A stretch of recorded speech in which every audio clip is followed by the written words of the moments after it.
আপনার রাজনৈতিক মিশন ও ভিশন সম্পর্কে একটু জানতে চাই। গত অগাস্টের শেষ দিকে নতুন রাজনৈতিক দল গঠনের কোনো গঠনের ঘোষণা দিয়েছিলেন, তাতে অগ্রগতি আছে কিনা আপনি যদি একটু সংক্ষেপে বলতেন।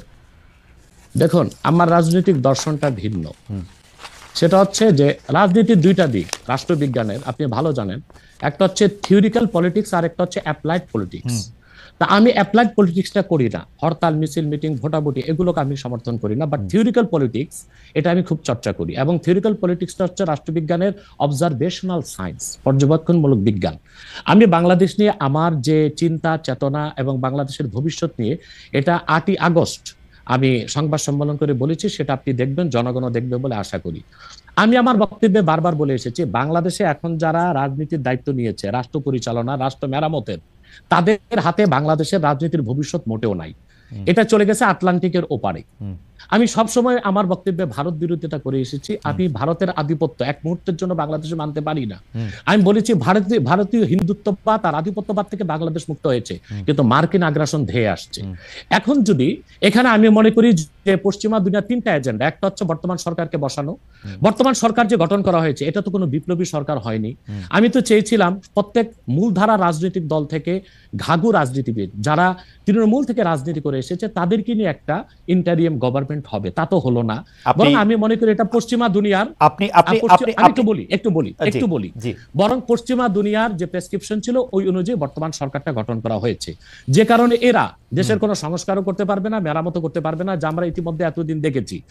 দ্বিতীয় কথা হচ্ছে, এখন আমি যা দেখতে পাচ্ছি বাংলাদেশ মার্শাল লর দিকে যাচ্ছে। তারপর আমার অ্যানালাইসিস হচ্ছে এটা সিভিল ওয়ারের দিকে চলে যাবে, এবং ফ্রি ফেয়ার ইলেকশন হয় কিনা আমি শঙ্কায় আছি, জানি না, আমার সংখ্যা ভুল হতেও পারে। ওকে, আপনি দ্বিতীয় কথা হচ্ছে আমি একটু মাঝখানে একটু হারাই ফেলবো, সেই জন্য আমি একটু বলি, আপনি যে ঘাঘু রাজনীতিবিদদের সমন্বয়ে সরকার গঠনের কথা বলছিলেন, তাদের দুই একজনের নাম কি বলবেন, যে এরা থাকলে আপনি বুঝতে পারতেন যে এরা ঘাঘু রাজনীতিবিদ থাকছে সরকারে?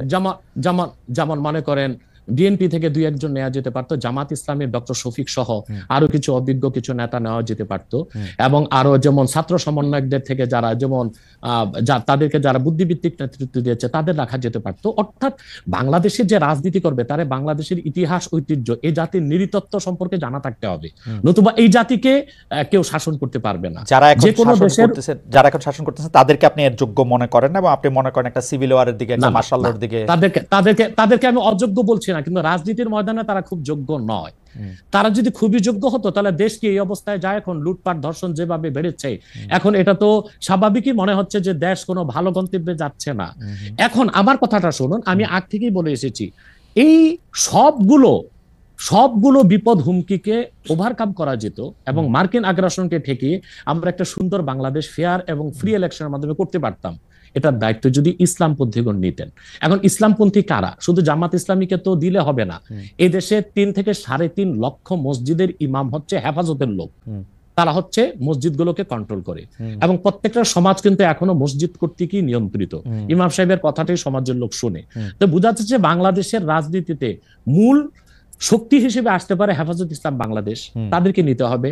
জামাত ইসলামী আছে, খেলাফত আছে, অন্যান্য ইসলামী দলগুলোকে নিয়ে যদি একটা অ্যালায়েন্স করা যেত, তাহলে বাংলাদেশে যে কোনো আগ্রাসন ঠেকানো যেত, ফ্রি অ্যান্ড ফেয়ার ইলেকশন করা যেত, এবং অন্তত শতাধিক আসন নিয়ে ইসলামপন্থীগণ সংসদে যেতে পারত। ওকে, ইসলামপন্থীদের কথা যেহেতু আসলো, আপনাকে প্রথমে একটু প্রশ্ন করে রাখতে চাই যে আপনি নতুন রাজনৈতিক দল ঘোষণা অগাস্টে দিয়েছিলেন, আপনার রাজনৈতিক দর্শনের কথাও বললেন যেটা অনেকের থেকে আলাদা। বর্তমানে যেসব রাজনৈতিক ইসলামী আদর্শে অনুপ্রাণিত রাজনৈতিক দল আছে, জামাত ইসলামী সহ, তাদের কারোর সাথে যুক্ত হওয়া বা তাদের কারোর ব্যাপারে তাদের অন্তর্ভুক্ত হওয়ার কি আপনি ভাবছেন, বা তাদের কাউকে আপনি সহি ইসলামিক আদর্শে অনুপ্রাণিত রাজনৈতিক দল মনে করেন কিনা? দেখুন, আমি আগেই বলেছি যে আমি অ্যাপ্লাইড পলিটিক্স করি না, আমি থিওরিক্যাল পলিটিক্স করি। কারণ আমি খেলাফার আদর্শে বিশ্বাসী, আমি ডেমোক্রেসিতে বিশ্বাসী নই। আমি মনে করি ডেমোক্রেসি বা গণতন্ত্রটা পৃথিবীর মানুষকে প্রতারিত করছে। ডেমোক্রেসি বা গণতন্ত্রের সুবিধা নিচ্ছে আমেরিকা এবং কয়েকটা ইউরোপিয়ান দেশ। আমাদের মতো তৃতীয় বিশ্বের দেশগুলো গণতন্ত্রটাই আমাদের জন্য অভিশাপ। আমাদের কোনো স্বাধীন পররাষ্ট্রনীতি নেই, আমাদের কোনো ট্যাক্সি অর্থনীতি নেই, আমাদের কোনো পূর্ণাঙ্গ শিক্ষা ব্যবস্থা নেই, আমাদের কোনো সুস্থ সংস্কৃতি নেই। এটার জন্য ডেমোক্রেসিকে একটা আপনি বাধা মনে করতেছেন?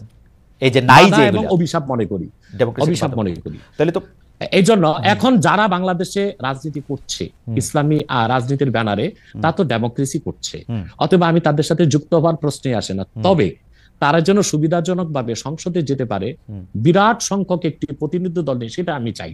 এটা শরীয়তের একটা বিধান আছে, আর জারুরাতু তাতাকাদ্দারু বিকাদ্রিজ জারুরা।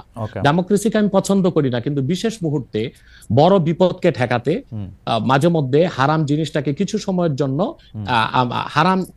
হারাম জেনে কিছু সময়ের জন্য শিথিলতায় যাওয়া যায়।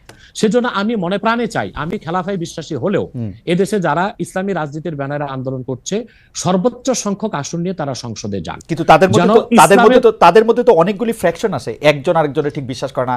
জামায়াতে ইসলামীকে যেমন ধরেন, জামায়াতে ইসলামী অনেক ইসলামিক রাজনৈতিক দলের কাছেই খুব গ্রহণযোগ্য দল না। আমরা দেখেছি যে হেফাজতে ইসলামীর আন্দোলনের ক্ষেত্রে শেখ হাসিনাকে কওমি জননী উপহার দেওয়া, শেখ হাসিনার সাথে হাতকে শক্তিশালী করার জন্য হেফাজতের বিভিন্ন নেতৃবৃন্দের বিভিন্ন সময় সার্বিক অবস্থান জামায়াতে ইসলামীকে ঠেকানোর জন্য হয়েছিল।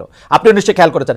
আমি এই ফ্র্যাকশনগুলো আলাদা আলাদা করে বলতে পারি। চরমোনাই সাহেবের যে এটা আমি একমত নই, হেফাজত ইসলামী আর জামাত ইসলামের মধ্যে আমি বলি এক হচ্ছে জামাত ইসলামীর যিনি প্রতিষ্ঠাতা ছিলেন আবুল আলা মওদুদী, তিনি মুহাদ্দিসও ছিলেন না, মুফাসসিরও ছিলেন না, তবে তিনি ছিলেন দার্শনিক এবং রাষ্ট্রচিন্তক। তো জামাত ইসলামী যারা করছেন তারা তো আসলে আবুল আলা মওদুদীর কোনো মাসালা বা ফেকা মানতেছে না।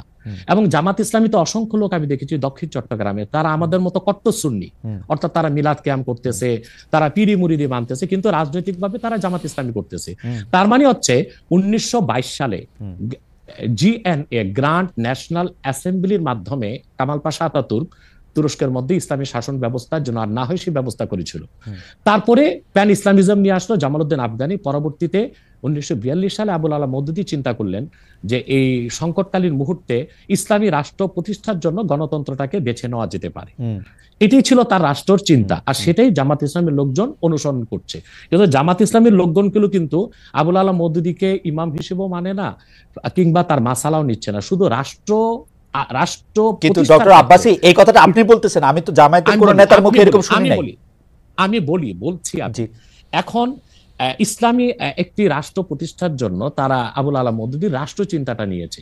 এখন আমরা বা অন্য হেফাজত ইসলাম বা কওমি ঘরানার যারা বিরোধিতা করি জামাতের, সেটা হচ্ছে আবুল আলা মওদুদীর আকীদা যে ভুল ত্রুটি ছিল সেটার বিরোধিতা করি আমরা। কিন্তু একটা কথা মনে রাখবেন, ইসলামের মৌলিক বিশ্বাসের ক্ষেত্রে জৌনপুর, ফুরফুরা, দেওবন্দ, কওমি, চরমোনাই, জামাত, মসজিদ সবাই কিন্তু এক।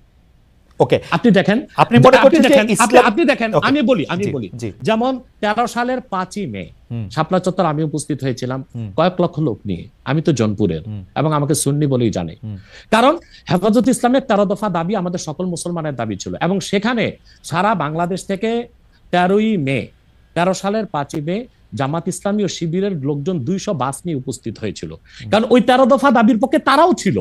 হয়তোবা তারা রাজনৈতিকভাবে বলতে পারছে না, কিন্তু সেখানে উপস্থিত হয়েছিল। তো কথা হচ্ছে যে মৌলিক বিশ্বাসের ক্ষেত্রে সকল মাসলাকের মুসলমান এক, কিন্তু বাংলাদেশে রাজনীতি করার ক্ষেত্রে কিংবা নিজ নিজ অবস্থান ধরে রাখার জন্য শাখা প্রশাখাগত বিষয়ে একটু দ্বন্দ্ব আছে, এটা তো থাকতেই পারে। একটা ঘরে যদি 5টা ভাই থাকে, 5 ভাই কি আপনি যেটাকে শাখা প্রশাখাগত দ্বন্দ্ব বলতেছেন, সেই দ্বন্দ্ব আমরা অনেক সময় অনেক প্রকট দেখি। কেউ কেউ বলেন যে একজন আরেকজনকে বলেন যে তারা আসলে নাস্তিকদের থেকেও খারাপ, আরেকজন আরেকজনকে বলেন তারা বিধর্মী থেকেও খারাপ, একজন আলেম আরেকজন আলেমকে বলেন, সেগুলি আমরা শুনি। এবং রাজনৈতিক কারণে বলেন, অনেক সময় সেটি মানে কোনো বিষয়ের ব্যাখ্যা দিতে গিয়া না, রাজনৈতিক অবস্থানের কারণে বলেন। আমরা দেখেছি যে বাংলাদেশের ইসলামিক রাজনৈতিক দল, আমি এই মুহূর্তে নাম বলছি না, কিন্তু তারা জনসভায় ভাষণে বলেছেন যে তাদের আসলে জামায়াতে ইসলামীকে ঠেকানোই তাদের রাজনৈতিক আদর্শ। এটা তো হিংসা, প্রতিহিংসা। তো সেইটা তো আমি বলি একটা আপনাকে উদাহরণ দিচ্ছি। যেমন জামাত ইসলামীর যারা বিরোধিতা চরম পড়ে, আমি তো জামাত ইসলামের সমালোচনা করি গঠনমূলক, যেটা তাদের সংশোধন করা দরকার সেটা করতে হবে। কিন্তু আমি কি কখনো বলতে পারি যে জামাতের লোকজন নাস্তিকদের চেয়েও খারাপ? এটা কি বলা যায়? আপনি বলুন। এখন মনে করেন 13ই মে আপনি বলছেন, সেটা বলছি না, কিন্তু আমি বলছি একজন ইসলামী আলেম বলে আমরা একজনকে চিনি, তিনি আরেকজনকে বলতেছেন। আমি তাকে চিনি। ওই লোকটা যে লোকটা বলেছেন তার নামটা আমিও নিব না, কিন্তু বাংলাদেশে এমন অনেক ইসলামী রাজনীতির ব্যানারে রাজনীতি করছেন যারা কিনা মোসাদ বা র কিংবা সিআই এর পেইড এজেন্ট হয়ে বসে আছেন। এখন রাজনৈতিক আক্রোশে অনেকে অনেক কথাই বলে, যেমন জামাত ইসলামীর বিরোধিতা করতে যে ফরিদউদ্দিন মাসুদ এবং কিছু আলেম শাহবাগীদের সাথে একাত্মতা ঘোষণা করছে। এটা কেন করছে? তাহলে কি শাহবাগী না, তাহলে কি মতিউর রহমান নেজামী, দেলোয়ার হোসেন সাইদি তাদের চেয়ে ভালো ছিল শাহবাগীরা? যে মতিউর রহমান নেজামী, দেলোয়ার হোসেন সাইদি বা জামাতের যাদের ফাঁসি হয়েছে তাদের ফাঁসি রায় কার্যকর করতে ফরিদউদ্দিন মাসুদ শাপলা চত্বরে চলে গেছে, শাপলা চত্বর না শাহবাগ চত্বরে চলে গেছে, নাস্তিক ব্লগারদের সাথে একাত্মতা ঘোষণা করছে। তো বুঝাই যাচ্ছে এটা একটা রাজনৈতিক আক্রোশ ছিল, রয়ের পারপাস সার্ভ করার জন্য এই কাজটা করেছিল কিছু আলেম। অথবা ওই ধরনের কোন আলেম কি বললো, তার মুরিদ কত, তার জনসংখ্যা কত, সেটা কোনো দেখার বিষয় না। সেটা বুঝাই যাচ্ছে কোন একটা ইন্টেনশন থেকে সে কাজটা করেছে বা বলেছে। কিন্তু আমাদেরকে তো ইনসাফে থাকতে হবে। আমরা আবুল আলা মওদুদীর বা জামাত ইসলামীর সমালোচনা গঠনমূলক ভাবে করে আসছি, করতেছি। যেমন আমি জামাত ইসলামী মানে আপনি যেমন বললেন যে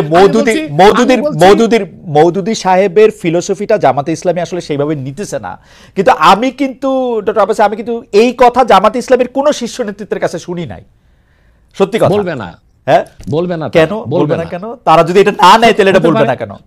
হতে পারে এই জন্য বলবে না যে আপনার কর্মীদের মনোবল ভেঙে যাবে। কিন্তু আমি শীর্ষ নেতাদের মুখে শুনেছি, দেলোয়ার হোসেন সাইদি সাহেব একজন বাংলাদেশে জাদ্রেল একজন স্কলার ছিলেন, এবং আপনি জানেন তার জনপ্রিয়তা এখনো কিন্তু একেবারে আকাশ জনপ্রিয়, আলহামদুলিল্লাহ।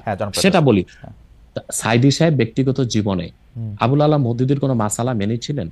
তিনি তো হানাফি মাযহাবের মতে নামাজ পড়তেন, লম্বা দাড়ি রাখতেন, এবং তিনি পীর ঘরানা থেকে এসেছেন। তার বাবা ছিলেন ফুরফুরার মুরিদ।